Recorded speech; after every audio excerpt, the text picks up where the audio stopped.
kesempatan buat Bapak. Apa yang mau diomongin dengan Ya, kondisi seperti ini? ya sebetulnya kan gini. Jadi apa sih tujuan saya? Kan harusnya tanya begitu dong. Orang-orang nanya tujuannya apa ya dia ya. Tapi kan orang nebak-nebak semua. Tujuannya ini pasti agen ini, pasti ada ini, pasti ada itu. Mentang-mentang dia dari sana. Enggak dong, bukan mentang-mentang dong. Saya sudah begini dari tahun 2015. Saya sudah memberitakan Injil dan saya mulai sadar, ya kan, mulai banyak dibukakan, mulai berani. 2017 saya sudah mulai, orang-orang sudah mulai ancam saya juga. 2017 Amil Al-Qodri, Mualaf Center, semua sudah mau bunuh saya, ya kan, sudah ancam-ancam saya dan saya masih tetap melakukan aktivitas saya, apa yang saya yakini. Nah sekarang saya ada di Eropa, Pak, di bawah kebebasan berbicara yang dilindungi oleh undang-undang Eropa. Iya, saya paham, Pak. Saya senang sekali, saya langsung teriak sekeras-kerasnya apa yang ada di hati saya yang dari kecil. Saya dari kecil, Pak, saya dikeroyok, Pak. Saya dikeroyok sama orang-orang kampung itu, Cina kau! Wah, dihajar, Pak, saya, Pak. Wah, ayah saya selalu bilang apa? Jangan dilawan ya, nanti kita semua ribut. Jangan dilawan ya. Tapi apakah saya benci? Enggak. Dulu saya berkelahi, Pak. Saya lawan, saya diem-diem, Pak. Ribut, Pak. Rumah saya disantri satu kampung, Pak, datengin rumah saya, Pak. Satu kampung datengin. Wah, tapi kan ayah saya orang yang punya hati bapak yang baik ya. Jadi bilang, wah dia pasang badan waktu itu hampir ya dibunuh sama orang kampung itu kan. SMP saya sama, Pak. Saya itu meninggalkan bekas. Oh enggak, saya hanya cerita. Saya cerita, bekas enggak. Waktu SMP juga sama. Nah, tapi waktu SMP, saya lebih banyak diapa? Saya diem. Cina kau. Nah, sekali waktu, saya nggak sabar. Dikeroyok, Pak. Saya kembali dikeroyok lagi. Tapi nggak apa-apa. SMP kelas 3, saya sadar. Saya terima Tuhan Yesus. Saya lahir baru. Terus saya mulai ngerti. Mereka begitu karena mereka punya kemarahan juga. Wah, benar juga. Jadi saya harus injili mereka. Saya injili mereka. Beberapa saya bawa ke Tuhan Yesus, Pak. Ya, saya cek. Dan jadi di anggota persekutuan kami, persekutuan pelajar dulu. Kita ada persekutuan pelajar yang cukup ini ada dari 7 orang, jadi 12 orang, jadi 50 orang, jadi 300 orang, terakhir jadi 500 orang. Yang senang juga gereja-gereja juga yang marah-marahin saya nginjil itu kan. Saya dulu penginjilan di jalan dari SMP, Pak. Di jalan maksudnya seperti apa, Pak? Door to door. Di jalan saya teriak-teriak, bertobatlah di terminal bis, Pak. Saya teriak, iya masuk. Wah, mau digambarin orang tuh, Pak. Cuma kan dulu saya masih lugu, nggak ngerti gimana cara menginjil kan. Saya teriak, saya bagi traktat di jalan-jalan di terminal, saya bagi bawa makanan, bawa macam-macam lah yang kita bisa lah. Kita urunan anak-anak pelajar ini. Sampai orang tuanya keberatan, wah saya sampai dimusuhin segala macam sama gereja, Pak, sama gereja. Sama gereja yang musuhin. Tapi komunitas kami jadi 500 orang, dan 500 orang ini yang kemudian masuk ke gereja-gereja itu. Ya gereja senang kan akhirnya kan? Kan gereja juga yang senang akhirnya, walaupun dia marah-marah ngomel-ngomelin saya setengah mati. Senangnya di mananya, Pak? Ya kan jemaatnya tambah banyak. Iya. Jemaatnya tambah banyak, itu aja kan. Tapi kan saya nggak urusan mau sampai senang, yang penting mereka datang kepada Tuhan Yesus. Itu urusan gerejanya. Kalau dia mau cari duit ya urusan dia sama Tuhan. Kalau dia benar-benar mau mengembalakan jemaatnya dengan baik, itu urusan dia sama Tuhan. Saya kan nggak boleh menghakimi. Cuman intinya mereka yang dulu ngomel-ngomelin saya senang juga, akhirnya juga kan. Nah, nerima limpahannya saya kan, limpahan jemaat itu kan. Saya sendiri kan tidak mendirikan jemaat apapun, ya kan. Nah, terus apakah itu membekas? Enggak, saya suka cita sekali, Pak. Saya orang-orang yang dulu musuhin saya, ada yang beberapa yang saya baptis tuh, Pak, yang dulu berkelahi sama saya segala macam. Apakah itu membekas? Ya, enggak dong, enggak membekas. Cuman masalahnya begini, Pak. Saya baru tahu korbannya nggak cuma saya. Saya pikir saya gara-gara saya dulu bukan orang kaya kan. Saya kan orang miskin dulu kan. Sekarang udah kaya berarti, Pak ya? Iya bukan, maksudnya gini. Saya kaya di dalam Tuhan Yesus. Artinya yang setiap saya butuh Tuhan sediakan. Saya memang hari ini nggak punya tabungan yang luar biasa ya. Tapi setiap kali saya butuh, saya doa sama Tuhan Yesus. Termasuk biaya saya, biaya berangkat kemari pun. Semua saya nggak pernah, satu peser pun saya nggak pernah minta sama orang. Ya. Semua tuh tiba-tiba Tuhan kasih, saya berdoa tiba-tiba nggak tahu, ini tante baru kenal ya, ada tante tua ya, udah 60-an itu ya, tiba-tiba kamu katanya saya dengar kamu ini ya lagi penginjilan. Oh iya, dikasih uang. Saya persis nilainya tiketnya itu persis. Jadi saya nggak pernah minta uang, saya nggak pernah pamer nomor rekening saya di luaran, Pak. Apakah saya marah? Balik lagi, saya kecewa dengan gereja? Enggak juga, saya juga nggak marah sama gereja. Itu kan kita semua punya punya tugas tanggung jawab sendiri-sendiri. Kan saya bilang, saya nggak hidup dari perpuluhan, saya jadi nggak ada masalah. Kalau gereja tidak suka dengan saya, PGI nggak suka sama saya, ya nggak apa-apa, suka-suka. Oh, begitu pendeta palsu, ya suka-suka dia. Sama saya ngaku Nabi 26. Saya kan juga nggak maksa Bapak percaya saya kan. Apa saya pernah maksa Pak Dinarsa, kalau tidak percaya sama saya Nabi ke-26, saya taruh parang di lehermu. Kan enggak kan? Nggak boleh saya begitu. Mau percaya syukur, nggak percaya sudah. Saya ini pendeta, Anda percaya syukur, nggak percaya sudah. Tapi saya lebih sering dipanggil pastor, karena sertifikat saya tulisannya pastor, Pak, bukan pendeta, Pak. Gitu. Oke, Pak. Pertanyaan selanjutnya, Pak. Ya, saya memahami jalan hidup Bapak sebagai, Bapak bilang tadi penginjil, apa segala macam, dan harus mengabarkan apa yang menurut keyakinan Bapak betul, benar gitu, Pak ya. Nah, dan ketika sampai pada momen ini, apa yang Bapak sampaikan itu akhirnya mungkin menyakiti orang lain yang punya keimanan lain apa segala macam. Betul. Terus dan kejadian seperti saat ini, gitu, Pak. Terus Bapak dijadikan tersangka absen. Dan pola es terus menggelinding sampai nggak tahu sampai sebesar apa, gitu, Pak. Bagaimana Bapak mengantisipasi situasi ini? Apakah Ya, Bapak sadar kalau itu saya menyakiti, atau memang Bapak menyampaikan apa yang menurut Bapak ingin disampaikan aja seperti itu, Pak? Saya sudah pikirkan, Pak. Yang bisa stop ya wartawan, Pak.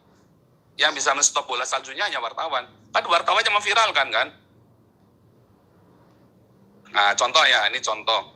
Waktu saya membaptis si Ali Makrus sama Yudi Mulyana, kemudian akhirnya dibaptis juga ya. Saya injili Yudi Mulyana tahun 2017. Terus tiba-tiba dia marah-marah sama saya kan. Terus tiba-tiba saya kaget Yudi Mulyana dibaptis. Misalnya begitu kan. Tapi kan para mualaf-mualaf itu kan nuduhnya saya yang membaptis. Saya lagi di sini, kalau gimana saya cara baptisnya Yudi Mulyana kan? Ya tapi intinya saya bersyukur. Pokoknya mau apapun Yudi Mulyana sama Ali Makrus, ustadz dua ustadz ini kan nyatanya kembali kepada Tuhan Yesus. Yang memviralkan siapa? Apa saya? Bukan kan? Yang memviralkan orang Islam sendiri kan, orang-orang Muslim sendiri kan. Nah, waktu saya ngomong kemarin, ya kan, banyak yang YouTubers yang ratusan ribu, ya kan, Refli Harun, Rudi Kamri, Denny Cokro, Denny Siregar. Apa saya yang memviralkan? Bukan. Mereka yang memviralkan saya, Pak. Bapak belum ya, tapi kayak Detikcom kemarin, saya bersyukur ya, saya terima kasih buat Jawa Post, Detikcom. Saya nggak nulis, Pak, karena saya belum dapat. Terima kasih. Saya respect, dan saya dari dulu memang suka baca Jawa Post, Pak, karena memang dari dulu saya bilang, ini orang-orang Jawa Post ini memang objektif, jadi hati-hati. Dan mudah-mudahan kali ini pun objektif juga ya, nanti waktu nulisnya pun. Nah, kayak Detikcom, dia tulis hati-hati dan malah menghubungi saya, Tirto juga menghubungi saya. Artinya, kalau memang mau memberitakan, jangan cuma diberitakan satu yang potong, yang kagak ngerti, orang-orang kagak ngerti apa-apa, terus Menkom itu bilang, blokir itu akunnya Joseph Paulus. Sekarang saya harus mengaku, memang sudah diblokir, bagaimana orang mau tahu kebenaran dong akunnya diblokir sama kalian. Kalian cuma potong sepotong, saya bilang Nabi ke-26, bla bla bla, ya kan? Terus yang lainnya, ada apa di sebelum dan sesudahnya? Yang bikin ulah siapa yang motong itu? Wartawan. Bukan Jawa Post ya. Bukan Jawa Post. Saya udah paham kok, Pak. Nah, itulah masalahnya, Pak. Jadi yang bisa menghentikan bola salju ini hanya wartawan. Karena bolanya kan ada di wartawan kemarin kan, bukan di saya. Tapi Bapak merasa nggak, kalau dari Bapak sendiri ya, ini tanpa keterlibatan dari pihak luar, wartawan atau segala macam, kalau ini keluar akan menyakiti pihak lain, merasa nggak ada sedikit? Kenapa harus sakit hati, Pak, dengan yang saya ucapkan? Pertanyaannya, mengapa harus sakit hati? Siapa yang sakit hati? Menteri Agama kah? Berarti Menteri Agama kadar keimanannya kurang sekali. Wah, cetek banget kalau Gus Yakut itu bilang sakit hati. Kalau Ketua MUI bilang sakit hati, wah kalian tuh cetek banget iman kalian itu. Tuhan Yesus disakiti, dihina, nggak pernah sakit hati. Haleluya, itulah Tuhan yang saya sembah, Pak. Nggak pernah dia mensakiti. Wah, tapi kan nggak menyakiti. Oh, Tuhan Yesus bilang terkutuklah ke orang Farisi. Ya kan? Paulus bilang, ular beludak. Oh, dia tunjuk, Pak. Yohanes Pembaptis, dia tunjuk mukanya Herodes. Ditunjuk, Pak. Kita itu boleh menyuarakan yang kita nggak benar. Yang kita nggak boleh adalah kita bunuh orang, atau kita bacok orang, atau kita ancam orang. Yang kita nggak boleh, Pak. Di dalam kekristenan yang saya pelajari, jalan Tuhan yang saya pelajari, kita boleh mengkritik. Roma 13 ayat 1 kita nggak boleh kita memberontak sama pemerintah. Ngajak demo yuk, pemerintah di demo. Nggak boleh, Pak. Menghasut itu nggak boleh. Tetapi ketika saya melakukan kritik sosial, itu boleh, Pak. Diizinkan di dalam Alkitab saya, Pak. Oke, Pak. Itu namanya suara kenabian. Nah, balik lagi. Pertanyaannya, loh kalau umat kan belum dewasa. Menteri mungkin nggak sakit hati, ketua MUI nggak sakit hati, ketua PBNU Robikun nggak sakit hati. Tapi kan umat, nah berarti kan kalian gagal mendidik umat kalian untuk dewasa. 70 tahun, lebih dari 70 tahun Indonesia merdeka. Oh, bukan merdeka, Indonesia tidak pernah merdeka. Indonesia itu didirikan tahun 1945. Jadi tidak pernah dijajah. Saya ralat ya, Indonesia tidak pernah dijajah. Jadi Indonesia tahun 1945 berdiri. Sejak berdirinya Indonesia sampai hari ini lebih dari 70 tahun. Umat masih sakit hati urusannya agama. Waduh, orang lain sudah pada pergi ke bulan ke Mars, kalian masih ngurusin sakit hati. Berarti ada yang salah pendidikan agama di Indonesia. Makanya Pancasila, saya kagum dengan Soekarno. Dia tidak bilang keagamaan, tapi ketuhanan. Karena Soekarno sudah melihat jauh ke depan apa yang akan terjadi bangsa ini. Musuh kamu itu orang kamu sendiri. Nah itu loh Pak yang saya sekarang ini saya suarakan. Oh, jadi emang saya cuma mengkritik Islam saja?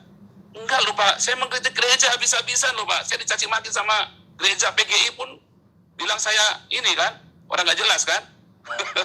Jadi nggak cuma Bapak saja, nggak cuma Gus Yakut dan Ketua MUI saja, PGI pun bilang saya orang nggak jelas Pak.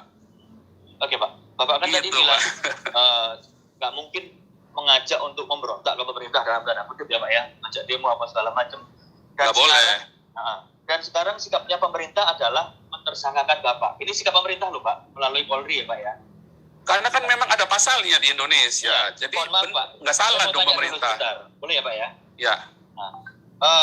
Ini kan sikap pemerintah melalui Polri mentersangkakan Bapak dengan pasal-pasal ya yang kita semua udah tahu seperti apa penistaan dan segala macam. Terus ada yang menuntut Bapak untuk meminta maaf lah segala macam seperti itu. Sikap Bapak seperti apa Pak? Apakah akan minta maaf terus akan menghubungi pemerintah atau seperti apa? Ini berkaitan dengan omongan Bapak tadi loh Pak. Jawaban saya seperti Abdul Somad Pak. Apakah saya harus meminta maaf untuk sebuah kebenaran yang saya yakini? Abdul Somad kan juga jawab yang sama Pak. Pertanyaannya, kan harusnya tadi balik lagi. Pemerintah melakukan saya, itu kewajiban pemerintah Pak. Itu kewajiban Polri untuk mengeluarkan menerima laporan undang-undang penistaan agama. Karena undang-undangnya kan ada penistaan agama. Dan omongan seperti saya kalau di Indonesia memang disebut menista. Sama seperti Yahya Waloni, Abdul Somad, Tengku Zulkarnain, Haikal Hasan, sama dengan Habib Rizik, sama dengan Stephen Indra Wibowo, Irina Handono, Hani Christian, sama Pak Moko Ginta almarhum, sama Pak yang saya omongkan, YouTubers lain banyak yang lebih ngeri dari saya Pak. Mereka semua berkeliaran. Ya kan? Jadi undang-undang penistaan agama ini buat siapa? Buat kami minoritas atau buat kita semua? Kemarin Pak Jenderal Junias Tobing dia cerita kuliah kebangsaan, ya kan? Beliau yang kasih judul sendiri, ya kan? Siapakah kita? Karena di Indonesia sekarang ada kami dan kita, Pak. Siapakah kami, siapakah kita? Oh, berarti kalau bukan kami, outsider, kamu bukan kami. Wah, ini bahaya sekali. Itulah perpecahan, Pak, orang-orang yang bikin kami itu. Itulah yang namanya anti Pancasila. Saya Pancasila sejati, Pak. Lihat ya, YouTuber semana di Indonesia, sekalipun di Indonesia Regar, yang bikin kuliah Pancasila tiap seminggu sekali. Cuman saya, Pak, tak tongkrongin, dapat duit nggak? Enggak, Pak. Kira enak kuliah Pancasila. Pak, mohon maaf ya, Pak. Tapi kenapa Bapak melepaskan warga negara Indonesia kalau Bapak mengaku Pancasilais? Kalau saya tidak lepaskan, saya ditangkap dong, Pak, dipulangin. Gimana, Bapak? Itu namanya berhikmat, Pak. Saya harus korbankan, nggak ketemu. Pak, kalau orang tua saya mati sekarang, Pak, saya nggak boleh pulang, Pak. Bukankah itu pengorbanan saya, Pak? Sekalipun mungkin Indonesia akan memaafkan saya, ya kan? Udah diampuni hukumnya. Tetapi saya, sekalipun orang tua saya meninggal, saya kan nggak bisa pulang. Begitu saya pulang, selesai semua. Sekalipun pemerintah pun bisa memaafkan, belum tentu orang Islam yang cetek-cetek ini ilmunya bisa memaafkan saya, toh? Nah, jadi justru itu pertanyaan saya, Pak, kepada saya menggugat Indonesia dan Pancasila. Iya dong, Pak. Iya. Seperti loh, apa, Pak? saya dari kecil PMP, ya, PSBB, sejarah diajarin lagi, bolak-balik diajarin lagi, sampai kuliah diajarin lagi. Sampai sekarang Pak Jenderal Junior Tobing masih ngajarin Pancasila. 6 jam tuh Pak, kalau kita cerita Pancasila di YouTube saya Pak. Minimum 3,5 jam. Sampai 6 jam. Tak tongkrongin Pak, saya pengen tahu. Akhirnya saya bilang sama Pak Jenderal, ini cuma retorika. Nyatanya kan nggak ada yang begini Pak Jenderal. Nggak ada, ini semua retorika doang. Mana ada Pancasila di Indonesia? Eropa lebih Pancasila daripada Indonesia. Maksud Ya Bapak kan? seperti apa Pak? Ketuhanan yang Maha Esa. Apa di Eropa pernah ada Bapak dengar persekusi agama di sini? Justru orang-orang yang dipersekusi agama larinya ke sini. Orang-orang dari Timur Tengah, Muslim semua apa di sini dilakukan anarkis? Hampir tidak ada. 1-2 itu oknum yang benar-benar sedikit sekali. Ada Pak di Hanau. Wah, itu sedikit sekali Pak. Tapi ada pemantiknya apa? Pemantiknya apa? Kejadian di Ya, itu di Hanau yang orang mati, orang contoh gitu kan? Apa tahu? Itu ada pemantiknya Pak. Gimana Pak? Coba diceritakan. Iya, itu kan pemantiknya ceritanya kan kemarin di mana itu kemarin di Kolen. Makanya orang-orang mulai ada Islamofobia. Walaupun di Eropa ini kita diajarin, saya lihat anak saya sekolah ya, dididik begitu ya. Saya lihat kurikulumnya diajarin untuk nggak ada anti sama agama lain. Kalau di Indonesia diajarinya apa kemarin? Injil sudah dipalsukan. Ya kan? Itu kurikulum pelajaran, itu pernah saya muat itu, buku-buku pelajaran. Injil sudah dipalsukan, geblek ini. Menterinya siapa itu waktu itu? Menterinya sebelum, waktu zaman SBY terakhir. Malah diizinkan buku Injil. Nah, di sini nggak boleh Pak, begitu Pak.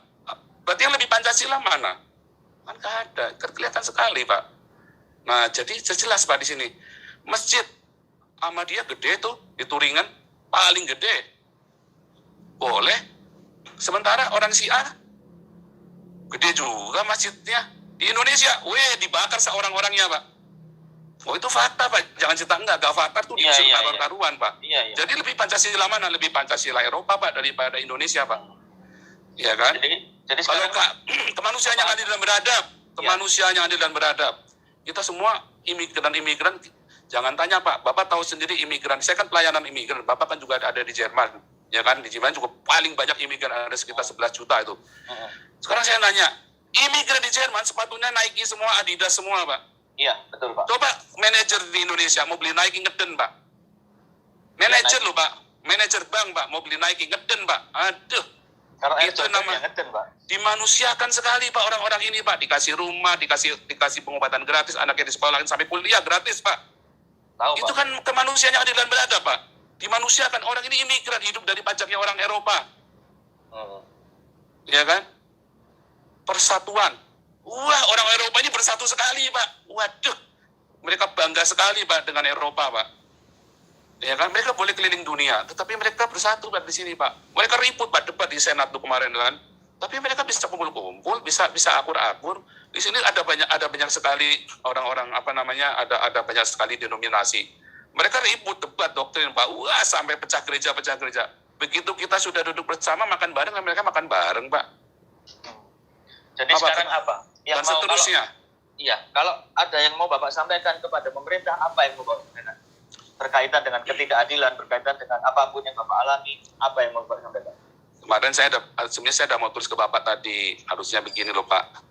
Saya ini kan hanya seekor kutu di seberang samudra, ya kan? Tapi ada balok-balok di depannya Mabes Polri itu loh Pak, di depan gerbangnya Mabes Polri itu balok-baloknya itu ya Waloni, Abdul Somad, Tengku Zulkarnain, Haikal Hasan dan selanjutnya. Ada GKI Yasmin. Sampai sekarang juga nggak diproses, itu padahal kan konstitusional GKI Yasmin, dokumen sudah lengkap. Gus Yakut sudah 1 bulan, sudah hampir 6 bulan Pak, Gus Yakut menjabat jadi Menteri Agama. GKI Yasmin tetap aja ditutup. Gereja-gereja kemarin, GPDI sama yang di Jombang itu tetap aja ditutup Pak. Nah, jadi ada apa yang salah? Ketika saya ngomong hal seperti ini, lalu saya salahnya di mana? Nggak ada dong, Pak. Sebetulnya yang menista agama itu berarti kan kemarin siapa tuh Bima Arya, itu menista agama tuh. Siapa itu yang nutup GKI Yasmin pertama kali, Bima Arya atau siapa itu?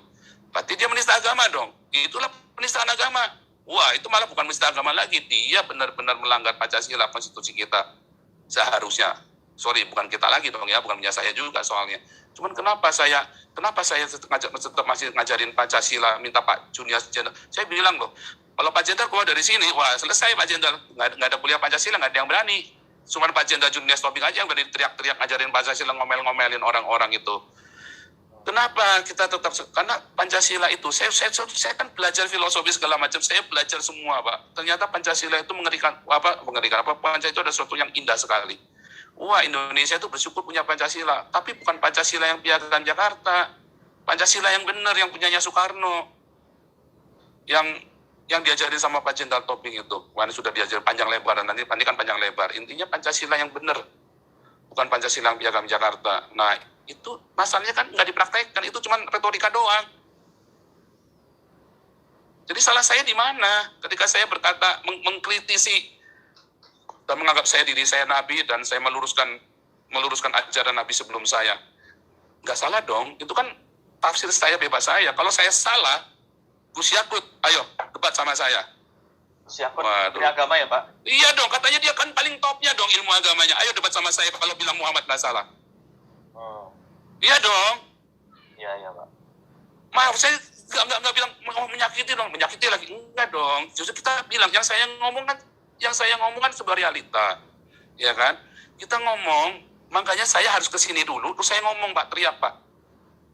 Jadi Bapak untuk ngomong dengan lebih lapang harus keluar dulu gitu ya Pak ya? Nah iya loh Pak, kalau saya di dalam saya lagi ngomong pun udah diciduk loh Pak. Oh. Saya baru live begini aja tiba-tiba sudah di depan udah Intel di depan, udah nongkrongin Pak. Bagus kalau Intel, FPI nongkrongin Pak. Bagus kalau Intel, paling cuma dicokok begini saja. Kalau FPI dibakar rumahnya Pak. Aduh. Loh, itu kan fakta kan, kemarin yang dicokok-cokok itu yang di internet online, teman-teman yang dicokok sama FPI itu. Dikebukin dulu. Daud Ali, Saifuddin Ibrahim. Banyak Pak orang Kristen dimasuk-masukin Omega Suparno malah dibunuh. Jadi saya garis bawahi ya Pak ya. Jadi permintaan Bapak pertama adalah mau menantang Gus Yakut diskusi ini Pak. Benar ya Pak? Iya Pak. Menantang Gus Yakut diskusi tentang keagamaan gitu Pak? Iya Pak. Atau tentang keislaman? Atau tentang apa Pak? Kalau saya kan bukan Islam Pak. Kalau tentang keislaman saya salah dong Pak. Karena saya kan bukan Islam, kecuali saya pernah belajar di Stein. Tetapi kita cerita itu keagamaan dong, yang universal. Enggak, soalnya ada orang juga yang bilang, kenapa kok dia bukan Islam, tapi kok ngaku Nabi ke-26, itu kan udah masuk ranahnya Islam. Nah itu tadi pertanyaannya. Kan saya boleh-boleh saja mau ngaku Nabi 26, 27, 28, 29, suka-suka saya kan. Semua orang kan boleh ngaku jadi Nabi, emang ada larangan dilarang menjadi Nabi? Kayaknya belum ada undang-undang dilarang menjadi Nabi di seluruh dunia deh Pak. Tapi ada umatnya nggak Pak? Kalau udah jadi Nabi Pak? Ya, mudah-mudahan sudah ada Pak. Mudah-mudahan sudah ada. Tapi saya nggak pernah maksa-maksa ini orang-orang buat ngakui saya loh. Suka-suka mereka mau ngakui saya apa enggak kan suka-suka mereka Pak. Iya. Oke Pak.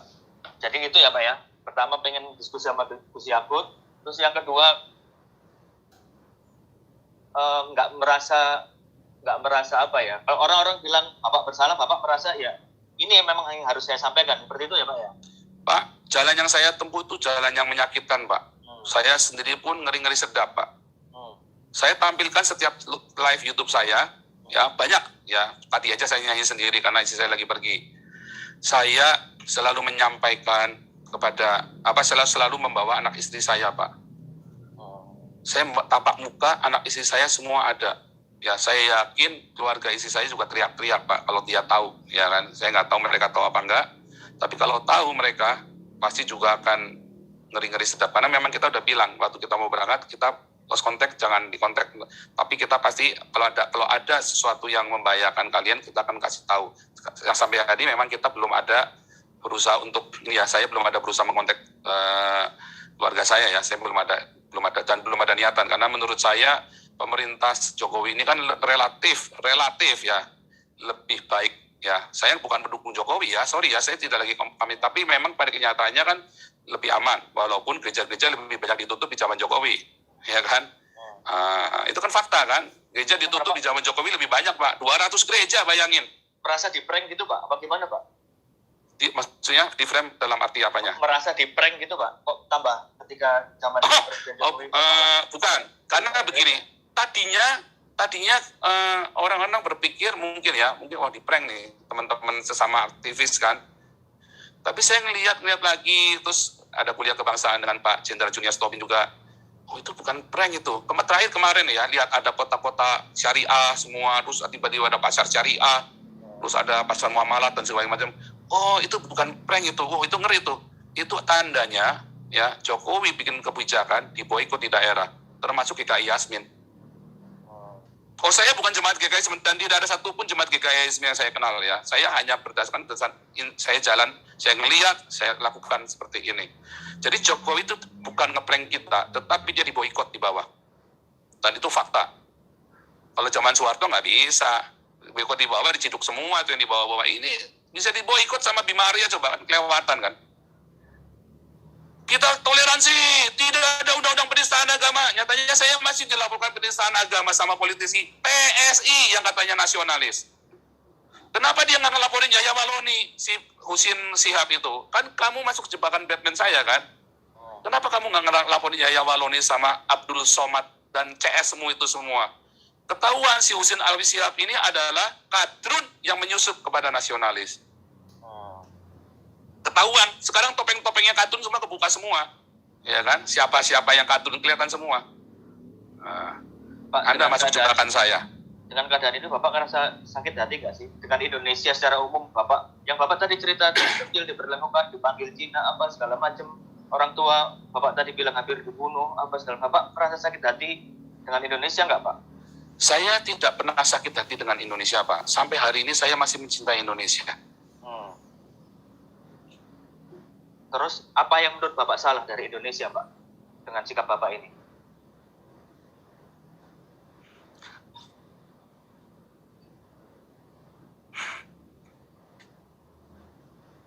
Pasti ada yang salah dong Pak dalam pemikiran Bapak. Kenapa Bapak harus merasa saya harus melakukan perjuangan, kan pasti ada sesuatu yang diperjuangkan kan Pak. Dan ini konteksnya adalah Indonesia gitu kan. Jadi begini Pak, kalau saya ada cerita Indonesia memang saya selalu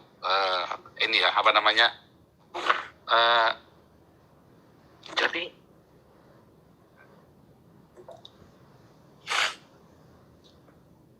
saya dari ngerti Pak tentang Indonesia Pak. Saya lahir baru ya 15 tahun saya berdoa kudus, saya berdoa buat Indonesia. Sampai hari ini saya berdoa buat Indonesia. Saya ciptakan lagu-lagu tentang Indonesia banyak sekali. Tetapi memang Indonesia sedang dirusak oleh sebuah ideologi yang sangat rusak, ideologi yang sangat busuk, ideologi khilafah.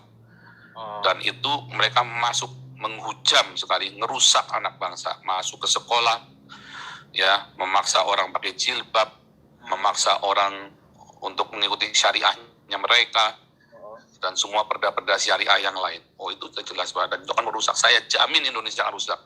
Dan saya melihat Indonesia yang saya cintai ini, ya yang saya cintai itu membuat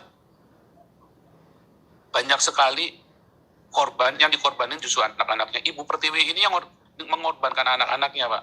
Bapak tahu yang namanya harimau tidak akan makan anaknya. Ibu Pertiwi ini makan anaknya Pak. Jadi Bapak merasa dimakan sama harimau ini Pak? Oh bukan cuma saya Pak, banyak sekali Pak. Korban yang dianggap PKI berapa banyak, yang di PKI kan 3 juta Pak. Apa Bapak ada ini Pak? Ada cerita dari keluarga gitu Pak? Ada kaitannya tentang PKI itu Pak?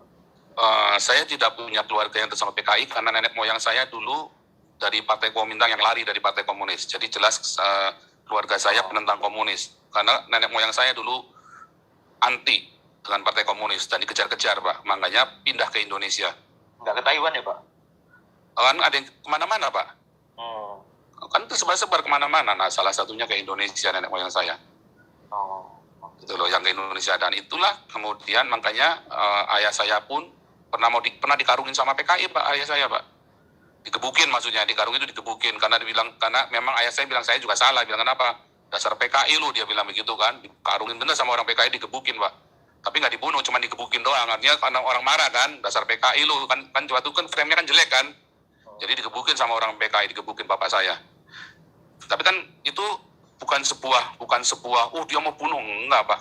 Bukan saya terus saya pro PKI, enggak juga. PKI itu dulu dari santri-santri yang saleh loh Pak, pendiri PKI itu. Ya itu rahasia umum, bukan rahasia lagi lah. Pendiri-pendiri PKI itu ada santri-santri yang saleh. Ya itu kan berasal dari syariat Islam Pak. Ya syariat Islam merah. Syariat Islam merah itu Pak. Itu sudah ada di pelajaran sejarah kalau gitu. Iya, tapi kan masalahnya kan nggak diakuin sama banyakan orang. PKI lu, PKI kan kalian sendiri kan, dari kalian sendiri. Tapi kan kita sekarang kita mau sama-sama cerita Pancasila, Pak. Anggaplah saya ini nabinya Pancasila. Saya menganggap diri saya nabinya Pancasila sekarang. Ya kan? Kalau kemarin saya bilang nabi ke-26, saya bilang sekarang nabi Pancasila. Bagus Pak, dibikin kaos Pak, Nabi Pancasila. Nah, nanti mau saya bikin Pak Nabi Pancasila Pak. Wah, nanti tinggal siapa yang mau jadi umatnya kan, mau ngaku apa enggak, malah dikebuki nanti Pak. Nanti saya lagi bikin merchandise Pak Nabi Pancasila, nanti dikebuki lagi ntar. Nah, kenapa? Aduh Pak, ini Pancasila itu begitu saya di Eropa Pak, saya Eropa ini Pancasila banget, kalau diterapkan indah sekali di Indonesia. Waduh, saya itu banyak ketemu ya Pak, wartawan-wartawan itu, ada satu wartawan di Belanda yang namanya Michael Mas Pak.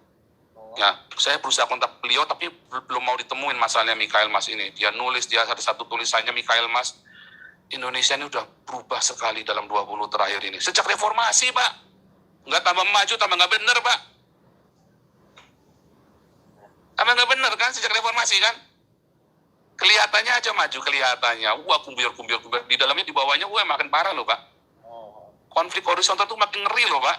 Sejak reformasi itu, Pak. Kenapa? Karena ada yang mau menggoyang Pancasila. Ya siapa? Ideologi khilafah ini. Dan sekarang menampakkan diri semuanya. Kan saya kan hanya memberikan satu umpan. Contohnya siapa, Pak? Yang orang-orang... Kan kalau ini ada ideologi besar, bertahan di Indonesia, kan nggak mungkin kalau nggak ada yang endorse, nggak ada yang nyupport, kan nggak mungkin Pak. Kalau menurut Bapak siapa sih Pak yang lah itulah yang teriak khilafah yang kemarin undang Zakir Naik itulah. Siapa itu yang kemarin teriak khilafah itu? Loh nyatanya kan yang teriak khilafah nggak ada yang di penjara kan?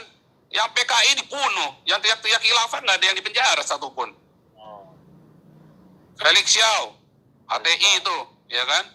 Panitianya Zakir Naik. Wah itu kan bilang harus Islam. Wah itu bahaya sekali tuh kalau bilang pemimpin harus Islam. Wah itu melanggar Pancasila Pak. Nggak ada Pak itu di UUD 45 pemimpin harus Islam. Ya kan?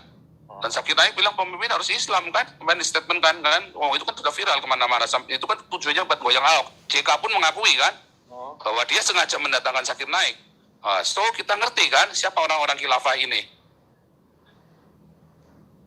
Pak, apa yang Bapak alami ini kok seperti dejavu ya Pak ya? Seperti kejadian Ahok. Ada yang bilang kayak gitu Pak, ketika Ahok ini kan apa? Wah Ahok itu orang hebat Pak, saya nggak sebanding Pak. Saya ini penjahat Pak, bekas penjahat Pak. Ahok itu orang, levelnya dia di atas saya Pak, jauh Pak. Dalam hal kejujuran, dalam hal prinsip, saya jauh Pak. Jadi jangan bandingkan saya dengan Ahok. Tapi jauh. Tapi sama Ahok dihadapi Pak, bedanya seperti itu mungkin Pak. Dihadapin bagaimana Pak? Ya maksudnya dihadapin persidangan, dia datang, ada apa namanya, dia di penjara, dia dihadapi, dia di penjara. Mana menurut Bapak? Kalau saya kenapa harus saya hadapin? Ya makanya saya bertanya ke Bapak. Hukum apakah saya melanggar hukum di Eropa ini? Kalau saya melanggar hukum di Eropa saya hadapin Pak. Kalau saya tidak melanggar hukum di Eropa, ngapain saya hadapin? Jadi makanya saya pergi ke sini Pak, karena di sini ada kebebasan berbicara dan seharusnya di Indonesia ada kebebasan berbicara. Selama di Indonesia tidak bebas bicara, bahkan agama pun harusnya bisa dikritik. Kalau agama tidak bisa dikritik, ada yang salah dengan agama itu. Apalagi kalau sampai bilang bunuh, apalagi sampai datengin keluarga saya misalnya, kan diancam di YouTube itu kan diancam keluarga saya mau didatengin. Makanya saya bilang ada 3 reaksi Pak, ada 3 responnya Pak. Satu respon yang pertama, ya adalah kalau kalian tetap memaksa untuk membunuh atau memenjarakan saya, berarti omongan saya benar Pak. Pak, mohon maaf Pak, emang ada yang ngomong membunuh Bapak Pak? Woi banyak sekali Pak, wah itu rembel itu Pak. Rembel Pak. Nah, banyak itu kan cuma tinggal polisi aja banyak sekali. Nah terus ada yang ngancam-ngancam mau datang, bakar rumah keluarganya. Enggak, ini itu kan sporadis lah, namanya netizen ya Pak ya. Ya kan enteng aja kalau mau ngomong. Tapi ya enggak, itu kan saya bilang kan kita lagi cerita, responnya ada 3. Ini kan semua kan namanya presumption toh Pak. Ya kan, berdasarkan sebuah fakta, kita kan bilang ada 3. Apakah 3 ini pasti akan terjadi? Belum tentu. Yang mana yang akan terjadi? Ya kita nggak tahu. 1, yang jelas ada yang mau ngancam, mau bunuh. Tapi mau menjarakan? Oh jelas ada, banyak. Ya kan? Kedua, berarti saya benar. Ya kan? Berarti saya benar. Yang semua katakan saya tentang agama itu yang di Indonesia bukan cuma agama Islam doang ya. Kan saya kan mengkritik agama Kristen juga, semua agama-agama kan. Ya. Nah, berarti saya benar bahwa agama itu tidak mendatangkan kebaikan, tapi mendatangkan kejahatan. Ya kan? Berarti semua agama itu akhirnya akan membuat hawa nafsu manusia itu makin menggeludak besar karena agama. Nah, saya jadi teringat ceritanya Kain dan Habil. Kain itu kan bunuh Habil gara-gara agama kan. Dalam Alkitab, persembahannya Habil diterima, persembahannya Kain tidak diterima. Lalu Kain marah, dia bunuh tuh Habil tuh. Kan gara-gara agama toh. Itu ya. Itulah dosa pertama di muka bumi. Kedua, kalau mereka terus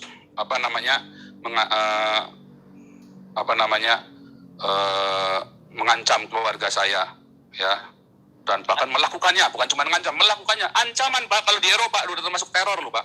Emang sudah ada Pak ancaman itu Pak? Wih, banyak sekali Pak, ancaman teror itu banyak sekali Pak di YouTube itu, dan keluarga saya kan baca Pak, pasti baca, itu kan viralnya pagi siang sore Pak, pagi siang sore itu kan wartawan itu kasih di TV, ya kan. Nah, berarti yang mereka sembah itu adalah iblis Pak.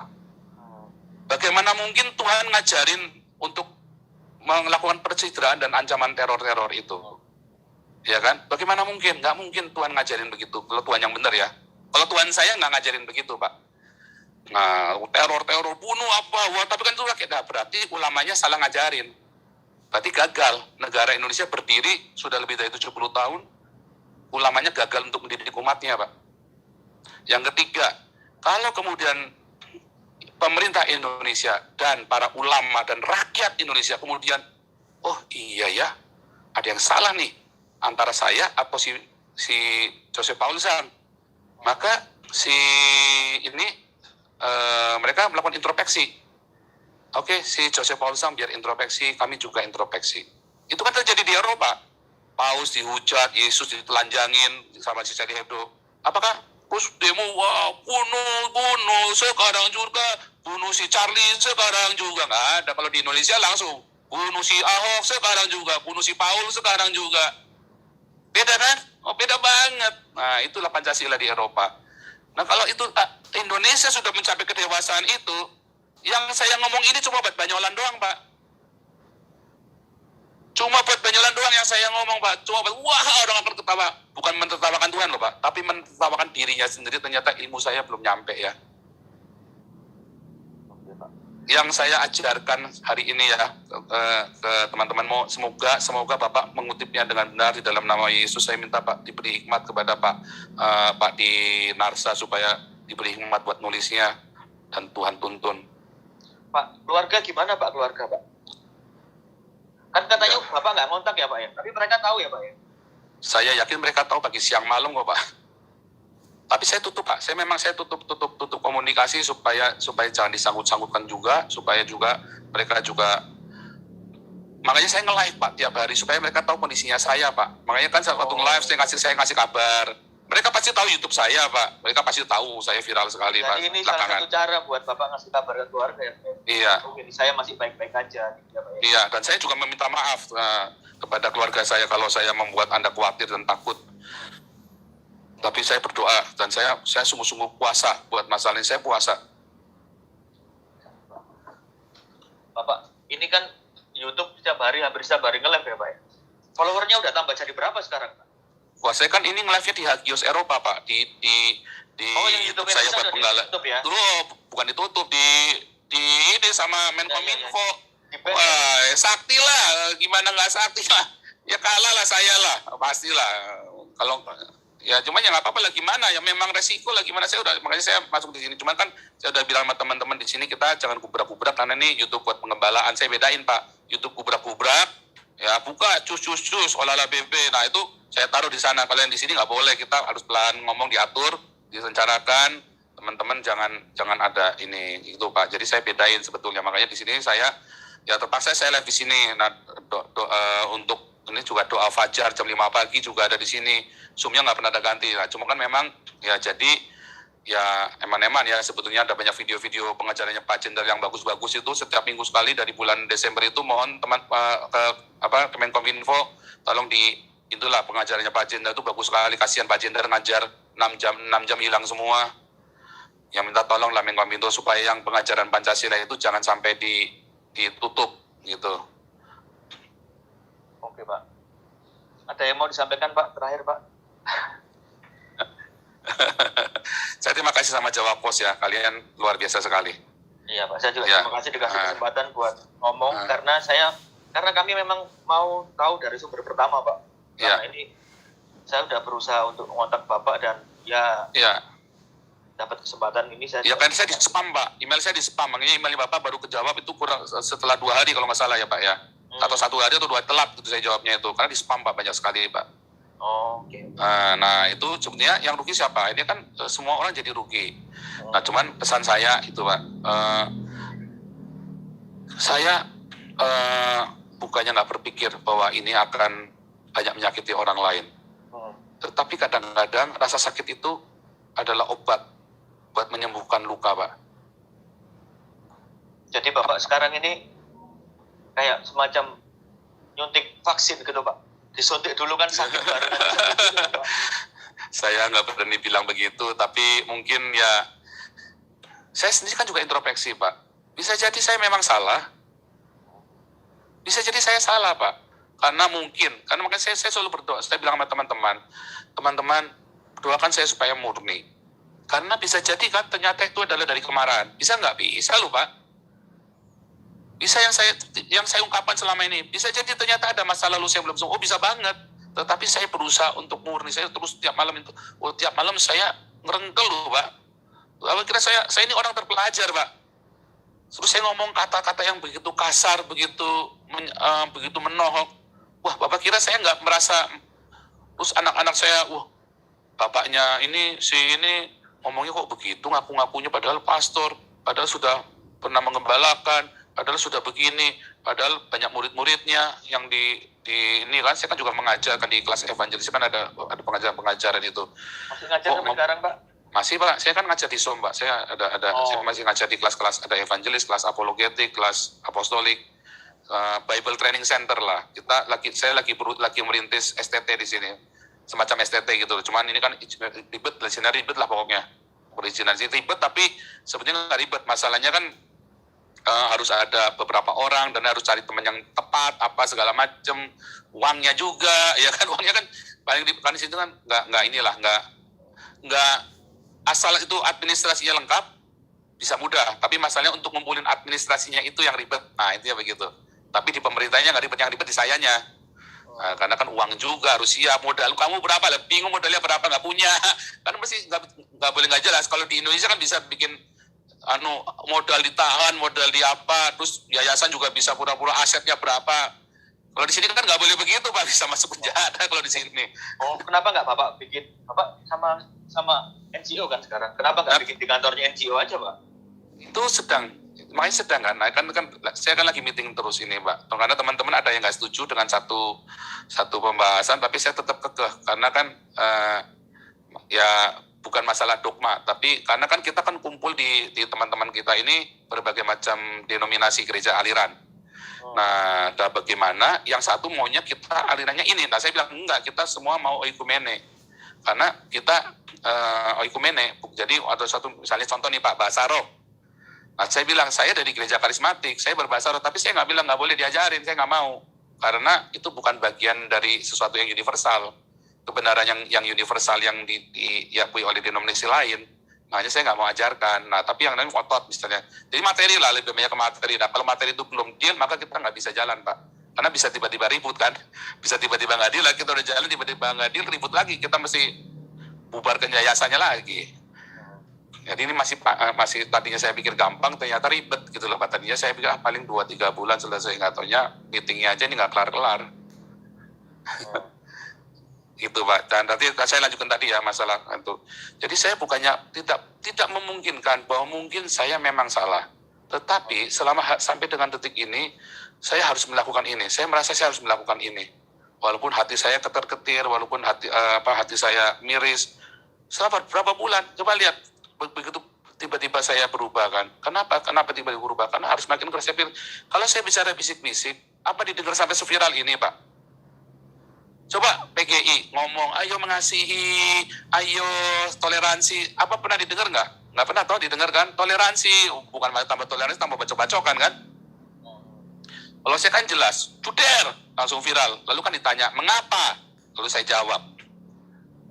Kalau sampai pesan ini nggak nyampe, wah, ya kiranya Tuhan Yesus memberkati kalian. Tapi saya berdoa, saya puasa loh Pak.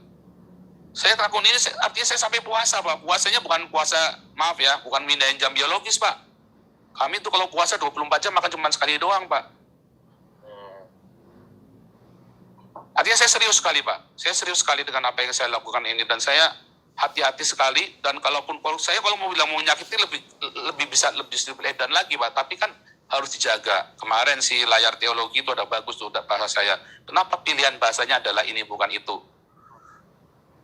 Kenapa coba Pak? Ya kan dipilih dong.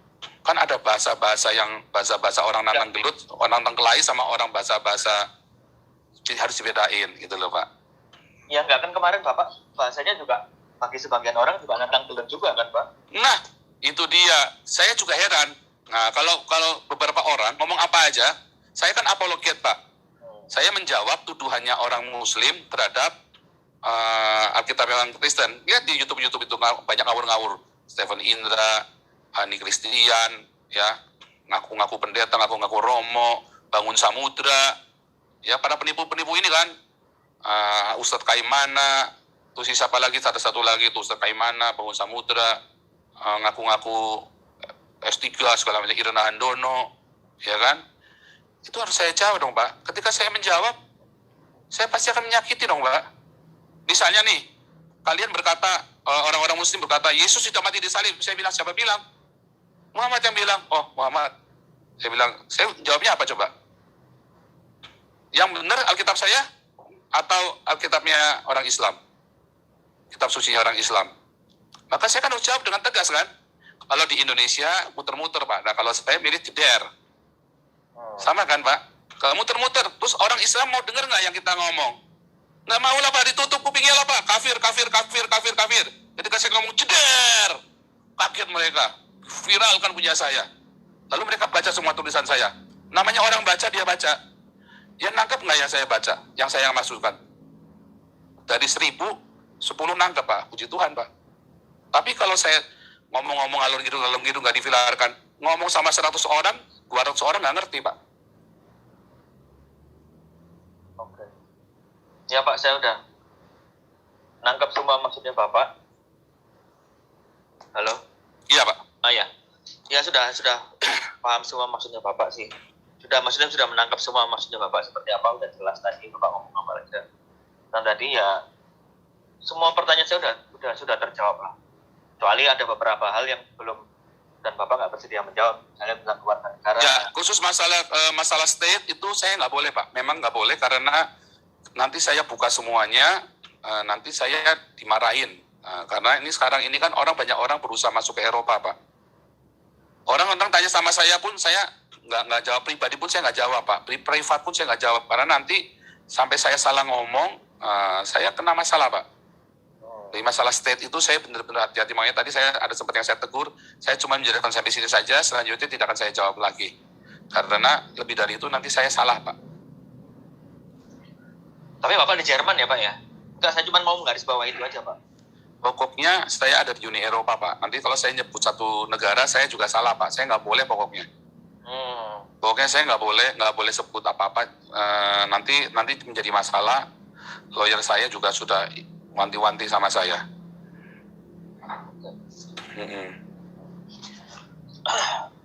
Oke, kalau gitu Pak, terima kasih banyak.